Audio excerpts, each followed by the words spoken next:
আল্লাহ পাক বলেছেন, শোনেন, আল্লাহ পাক বলেছেন কিয়ামতের মাঠে আল্লাহ পাক বলবেন, নিজেই বলবেন যে আইনা আইনা মুতাহাবুনা লিজালালি, আমার ইজ্জতের জন্য যারা পরস্পরকে ভালোবাসতো এরা কোথায়? আল্লাহ পাক ঘোষণা করবেন কোথায় তারা, যারা আমার জন্য পরস্পরকে ভালোবাসতো।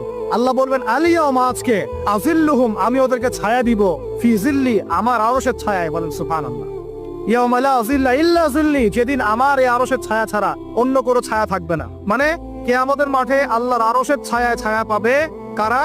যারা পরস্পরকে আল্লাহর জন্য ভালোবাসতো। আলহামদুলিল্লাহ, এই যে আমরা এখানে আছি, আমরা কি একে অপরকে আল্লাহর জন্য ভালোবাসি না? আমি কি আপনাদেরকে চিনি? আপনারা কি আমাকে চিনেন? এই যে আপনারা আলেমন আমাদেরকে ভালোবাসেন, ইসলামকে ভালোবাসেন, কিসের জন্য বাসেন? আল্লাহর জন্য। এই আল্লাহর জন্য যারা পরস্পরকে মহব্বত করে, আল্লাহ পাক তাদেরকে আরশের ছায়ায় ছায়া দিবেন ইনশাআল্লাহ। আরো একটা নেকি আছে, বলবো? শোনেন, আরেকটা হাদিসে আসছে কিয়ামতের মাঠে স্পেশাল কিছু মিম্বর থাকবে। মিম্বর চিনেন? যেখানে দাঁড়ায় ইমাম সাহেব খুতবা দেয়, এরকম মিম্বর থাকবে। এই মিম্বর গুলো হবে নূরের মিম্বর। কিসের নূর? মানে কি? আলো, আলো, আলো, নূরের মিম্বর থাকবে। ওই কিয়ামতের মাঠে কি আলো থাকবে? এমনিতে মাঠটা তো অন্ধকার। ওই অন্ধকার মাঠে নূরের মিম্বর আল্লাহ পাক দিবেন কাদেরকে? যারা পরস্পরকে এই আল্লাহর জন্য মহব্বত করত। আর নবীগণ, শহীদগণ তাদের দিকে তাকায় থাকবে। তাকায় নবীগণ, শহীদগণ পর্যন্ত এই মানুষগুলোকে দেখে ঈর্ষা করবে, কাশ আমরাও যদি এমন হতে পারতাম। চিন্তা করেন, আল্লাহর জন্য পরস্পর মহব্বতকারীদেরকে আল্লাহ পাক এমন সম্মান দিবেন যেটা দেখে নবীগণ পর্যন্ত ঈর্ষা করতে থাকে। তাহলে আমরা কি আল্লাহর জন্য পরস্পরকে মহব্বত করতে পারি কিনা?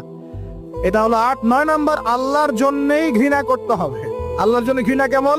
যেমন কেউ ইসলামকে পছন্দ করে না, কটূক্তি করে, ইসলামের এইটা ভালো না, ওইটা ভালো না, ইসলামের সাথে দুশ্মনী করে ভিতর থেকে বাইরে থেকে, আপনি ওদেরকে ভালোবাসতে পারবেন না।